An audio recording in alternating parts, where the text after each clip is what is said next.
The mask, our sweet disguise, the mask we are, hidden in plain sight, the mask which lay within us all.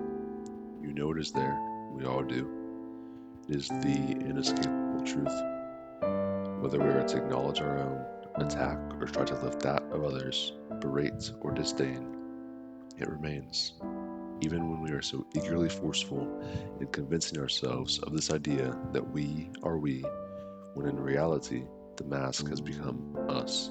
Always this will be the case until the shroud of lies surrounding the mask, surrounding you, surrounding us, has been lifted. Whether this mask you have put up be falsified smiles to hide behind who you are, like a child seeking refuge in the safeness of his father's warmth, twisted truths you tell yourself to feel better, or perhaps even clinging to others for the benefit of pity.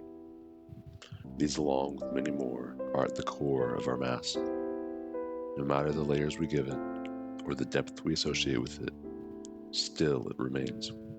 There can be no denial of such a simple fact, as we all would attempt to hide the mask, no matter how hidden within us it is. And that is one of the most interesting presumptions of the mask. People seem to believe that if they are not actively covering who they are, that version of them ceases to exist. They seem to believe who they are will be smothered out by the mask, and only the actor, the role that they have been thrust into, will remain. Most all shroud themselves with the mask, but only by their own merit can they find the will to remove it. Whether it is believed it is there or not, it is. To remove this mask first requires understanding, a sort of knowledge of the masks we dredge ourselves in. A real face is revealed when at our most vulnerable. True vulnerability, not the mask of such, because this does exist as well.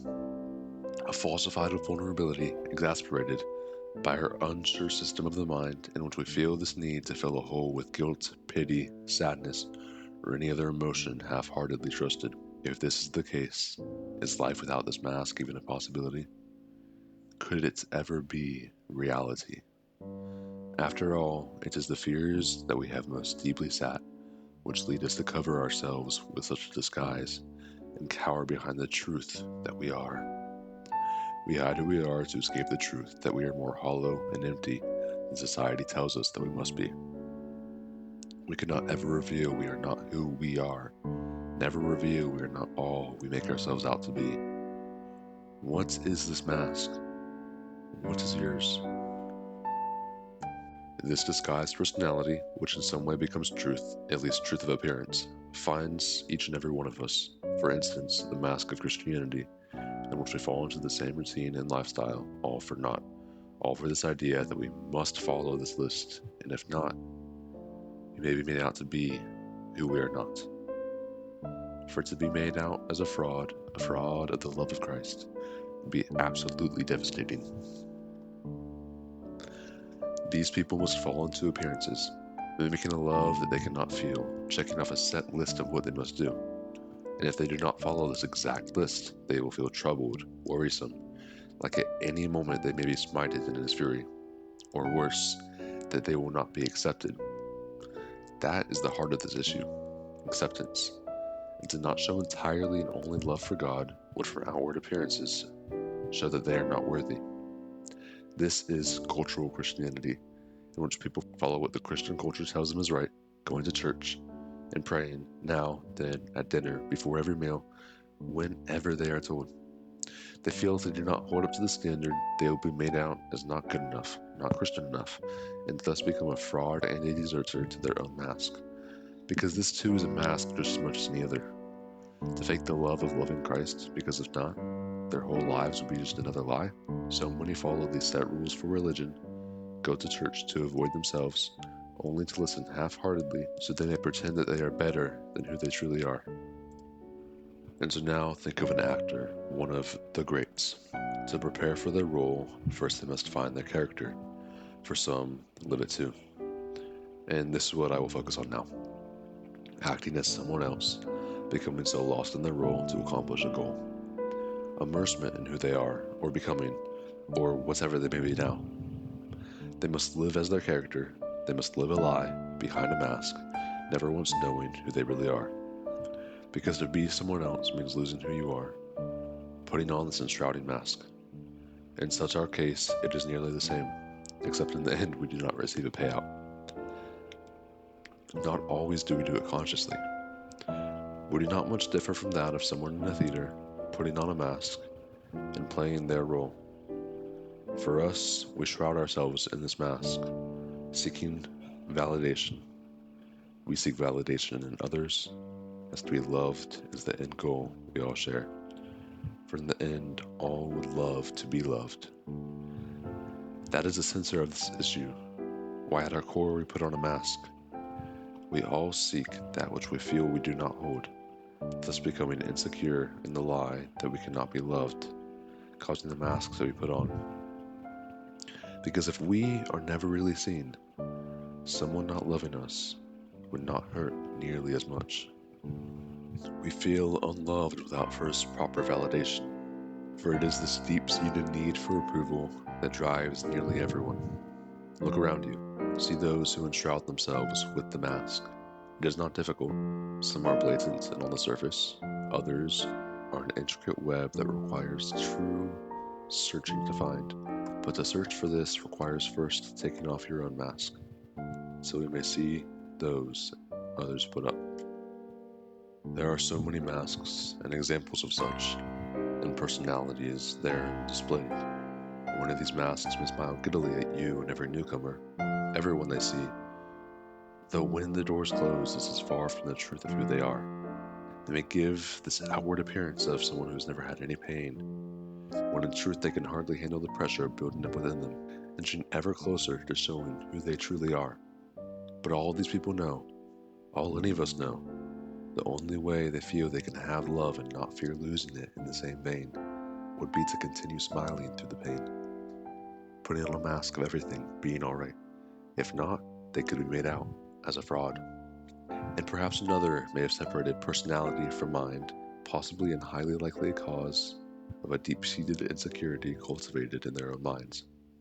Someone of this caliber may look for the answer to this in social cues, looking from this to that and one person to the next, all to determine when the exact right moment to laugh is. They may even mimic the personality of others if they can see a positive reaction received. If they did not have this mask, if they were to stop, they are afraid to be made out as lost. They are afraid they will be made out to be a lie. Another may as well lead themselves to their own dark home, which is the mind, closing the curtains of truly feeling, or at least giving the outward appearance of so. They may be incapable of love or warmth because they have buried themselves somewhere in their cascading mind, as to leave may scare off those who love them, as they believe, somewhere inside, that people love the mask within, rather not the fragments they propose, those which they let slip through the cracks. If they were to find and share who they truly are, the thoughts they have, the person they are, it would scare all and everyone away. That is their rationalization. We all rationalize ourselves and our masks too, because how can we say what that mask is, really? You could waste all of your time never determining in finality what that is, then leaving yourself to be shrouded in it once again.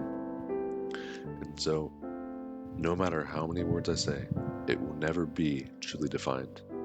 I can give as many examples as there are trees on this earth, and paper to be made by said trees, and still it would not come ever closer to convincing someone who does not want to be convinced, someone ignorant that would rather live their lie and let it become their truth. That will never come close to the discovery of the self. Then there is the mask physical, the ones we allow on ourselves in the flesh, wherein the need to disguise ourselves is somewhat drained, because so simply, we are someone else. Even if part of us is out there for all to see, it gives a sense of protection. It covers something. We read emotions through facial expressions. If we cannot sense the expression, cannot see it, there's a pressure lifted off of us all. If you were to think back to the most recent plaguing epidemic, all and everyone was required to wear a mask, to live life with half their face covered. This led to more expression of the self, as less of them was to show, that could slightly accept the truth, and in some twisted sense, parts of them was physically gone. Halloween in this case is practically the same. We disguise ourselves as someone else, taking one mask off, replaced for another, a tangible one which can be held. It appears everyone is gathered more under one collective people, united. No one knows who anyone is, or if they do, they cannot see. They cannot truly see. No one can be made out as right or wrong, fraud or not. And this is not to say there is no removal of the mask, or that we cannot really be ourselves, even when this disguise is laid around. But it is to say that we often, most often, hide the truth of who we are because we are afraid. That is something which every living person fears. Fear itself, fear of others, fear of what the outside world may truly think, fear that they may see behind this mask which so dearly we hold up. The mask.